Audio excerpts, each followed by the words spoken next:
자, 요즘 퇴직하시는 분들도 많아지고 고령자들도 많아지다 보니까 그동안 알뜰살뜰 모아두었던 연금 상품을 어떻게 활용하면 좋을지에 대한 고민도 많은데요. 예컨대 지금 당장 돈이 필요 없더라도 한 푼이라도 먼저 빼야 나중에 세금이 줄어든다 라는 이야기도 있는데, 그렇지만 당장 연금 인출은 필요 없는 분들도 많습니다. 왜냐하면 퇴직 이후에도 일을 하시는 분들이 많잖아요. 그래서 오히려 연금 인출할 필요도 없고 더 넣을 수도 있는데 세금 때문에 연금을 먼저 찾아 쓴다? 이것도 아닌 것 같고, 그러다 보니까 여러 가지 복잡한 고민들을 많이 하시는데, 오늘은 실제 사례를 가지고 이 같은 고민을 어떻게 해결하면 좋을지 함께 나눠보겠습니다. IRP 계좌에 8천만 원을 가지고 계신 55세 분의 상담 사례인데, 오늘도 변함없이 연금부자 일타 강사 돈 걱정 없는 우리집 지원센터 이재문 팀장님과 함께 풀어보겠습니다. 안녕하세요. 네, 안녕하세요. 네, 오늘 말씀드린 사례는 정말 많은 분들이 공감하실 만한 내용이라고 생각이 좀 듭니다. 실제로 저랑 전화통화를 오래 했던 분의 사례인데요. 간단히 상황을 좀 먼저 정리를 해드리겠습니다. 이분은 현재 55세이고요. 지금 일을 하고 계신데 전 직장을 퇴직하고 새로운 직장에서 일을 하고 있습니다. IRP 계좌에 약 8천만 원 정도가 들어있는데요. 지금도 퇴직하고 일은 하고 있지만 소득은 크게 많지는 않은 상황입니다. 참고로 연금 계좌는 퇴직금을 수령한 연금 계좌가 있고, 퇴직금하고 상관없이 매년 절세 목적으로 임의로 개인이 가입한 연금 계좌가 있는데요. 오늘 사례로 나눌 연금 계좌는 퇴직금하고 상관없이 절세 목적으로 차곡차곡 쌓아온 계좌입니다. 납입한 지 5년이 넘었고요. 매월 75만 원씩 1년에 900만 원씩을 불입해 왔습니다. 납입한 지 5년이 지나서니까 연금으로도 인출이 가능한 상태인데, 그죠? 네. 자, 그렇다면 이분이 구체적으로 어떤 고민을 가지고 있는가요? 네, 지금 당장 이 돈이 필요한 건 아니고요. 5년 이상 더 모아서 목돈으로 찾고 싶은데 이미 5년이 경과하다 보니까 어떻게 하면 좋을까에 대한 고민이었습니다. 그래도 지금 빼야 되는지 이게 질문이었습니다. 예, 굉장히 현실적인 고민이네요. 사실 50대 후반에서 60대 분들이라면 누구나 한 번쯤 이런 고민을 할 것 같습니다. 네, 맞습니다. 그래서 오늘 이 고민에 대한 해법을 말씀드리려고 하는데요. 우선 연금 계좌에서 돈을 빼는 방법에 대한 이해가 필요합니다. 이분 같은 경우에는 당장은 돈이 필요 없기 때문에 지금 인출하지 않고 원래 계획이었던 5년 이상 꾸준히 불입한 다음에 필요할 때 찾을 수도 있습니다. 그런데 뒤에서 말씀을 더 구체적으로 드릴 텐데, 연금 계좌에서 연금을 인출할 때는 인출 한도라는 것이 있는데요. 이 인출 한도 내에서만 인출하면 최대 5.5%의 연금소득세만 내면 되지만 그 이상으로 인출하려면 초과분에 대해서는 16.5%의 세금을 내야 됩니다. 그렇군요. 자, 그러면 어떻게 하는 것이죠? 네, 이런 경우에는 일단 연금을 인출하면서 나중에 돈이 필요할 때 언제든 한도 없이 인출할 수 있는 연금 계좌를 별도로 만들어서 투자하는 방법이 있습니다. 아, 그러니까 언제든 한도 없이 인출할 수 있는 다른 방법이 있다, 이 말씀이죠? 예, 그렇습니다. 그래서 그것을 말씀드리기 전에 먼저 두 가지 내용을 좀 이해하실 필요가 있습니다. 자, 그것이 어떤 건가요? 네, 첫 번째는 연금 수령 연차라는 개념입니다. 퇴직금과 상관없이 본인이 세액공제를 받을 목적으로 가입한 연금 계좌는요, 55세가 넘어가면 연금을 받지 않아도 이 연차가 자동으로 흘러갑니다. 55세 시점부터 1년차, 2년차 이렇게 카운팅이 되는데요. 세액공제를 받으려고 넣기만 하고 한 번도 빼지 않았어도 55세부터 연차는 알아서 돌아가고 있는 겁니다. 그리고 10년이 넘어가면 이 연금 수령 연차에 따른 제약은 사라집니다. 연차와 관련해서 원하시는 만큼 꺼내실 수 있습니다. 그런데 회사에서 받은 퇴직금의 경우에는 이 연금 계좌에서 실제로 돈을 10,000원이라도 꺼내야 연차가 카운팅이 되기 때문에 이 차이점 때문에 많이들 헷갈려 하십니다. 그러니까 10,000원이라도 돈을 빼야 한다, 나중에 인출 한도나 세금 측면에서 유리하다 할 때는 네, 퇴직금을 받은 계좌네, 그죠? 연금 그렇습니다. 계좌. 네.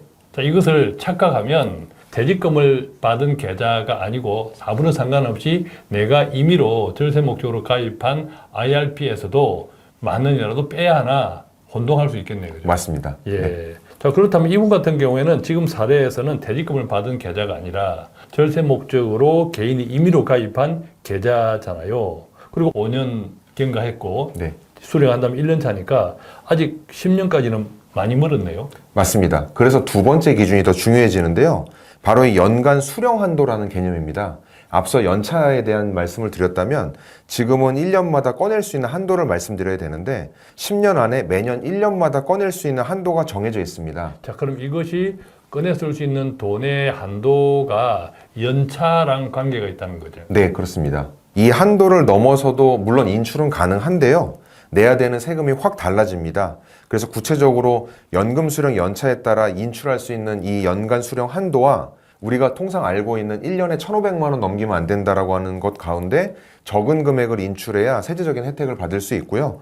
그랬을 때 최대 5.5%의 연금소득세만 내면 되는데 그렇지 않은 경우 초과 인출액에 대해서는 연 16.5%의 세금을 부담하게 됩니다. 자, 이때 5.5%든 16.5%든 이 세금이 부과되는 금액은 원금과 그 원금이 벌어들인 이자 소득을 다 합해서 내가 인출하는 돈 그 자체에서 부과되는 거죠. 네, 맞습니다. 예, 네. 그렇군요. 자, 그렇다면 구체적으로 이분의 경우에는 연차에 따라서 꺼내 쓸 수 있는 돈, 연금 한도가 어떻게 되나요? 네, 이 부분 공식이 있는데 조금 헷갈리실 수 있겠지만 한번 설명을 드리겠습니다. 연간 연금 수령 한도는 계좌에 평가되고 있는 이 연금액에서 10일- 연금 수령 연차를 뺀 금액의 120%를 곱해줍니다. 조금 복잡할 수 있는데요. 쉽게 설명드리면요. 이분의 IRP 계좌에 8천만 원이 있다라고 했고요. 올해 연금을 개시하면 1년 차입니다. 그래서 여기에 각각 숫자를 넣어보면 8천만 원에 10일에서 1년 차를 빼면 10이 되고요. 여기에 120%를 곱하면 결과적으로 8천 나누기 10 곱하기 120% 하면 960만 원이 나오고요. 이것이 연간 1,500만 원이랑 비교했을 때 960만 원이 작기 때문에 이 금액을 빼실 수 있습니다.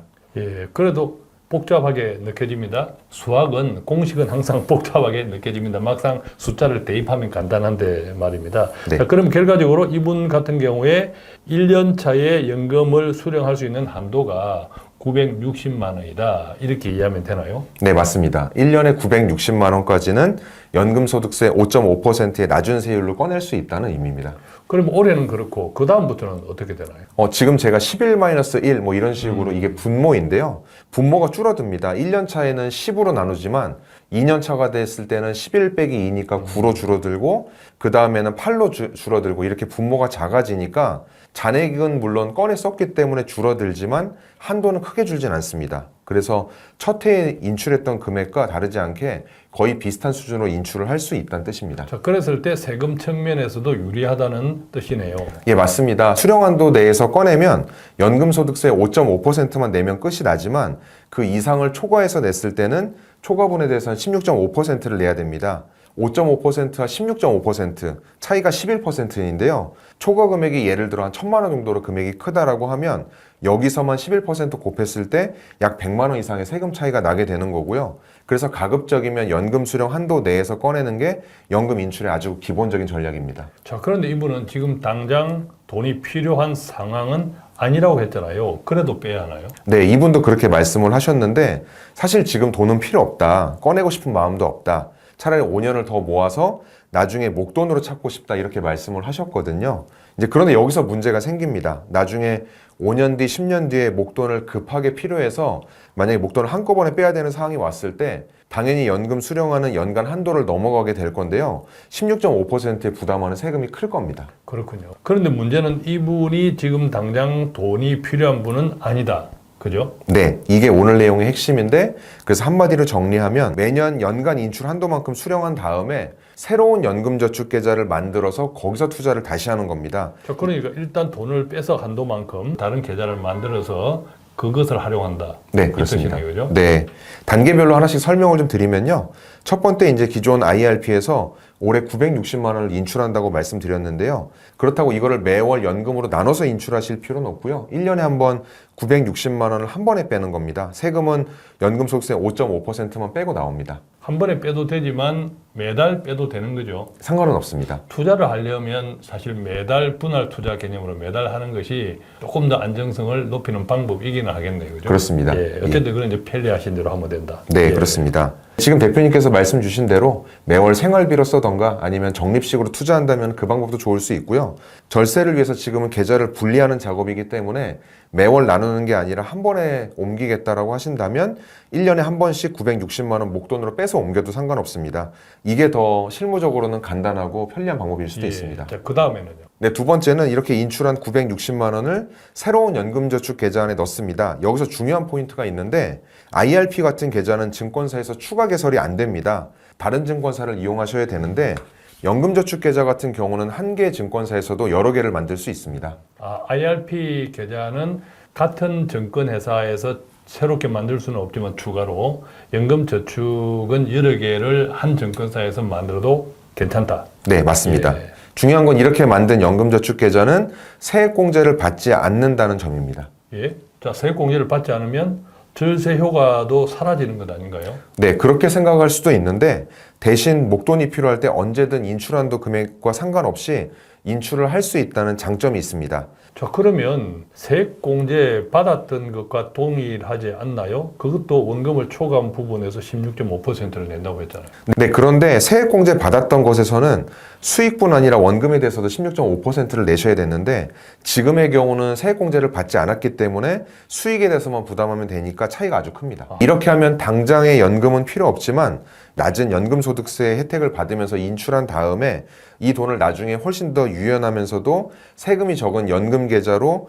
바꿔서 활용하실 수 있는 거고요. 물론 목돈이 필요한 경우에 연금 인출 한도와 상관없이 인출할 수 있다는 장점도 함께 누리시는 거죠. 예, 그렇군요. 오늘 정말 실질적인 내용을 다뤄봤는데 조금 복잡할 수도 있지만 세상에 공짜 없듯이 신경 쓰는 것만큼 돈이 된다고 생각하면 좋을 것 같습니다. 오늘 나눈 내용도 노후 생활에 조금이라도 도움이 되면 좋겠습니다. 마치겠습니다. 고맙습니다. 고맙습니다.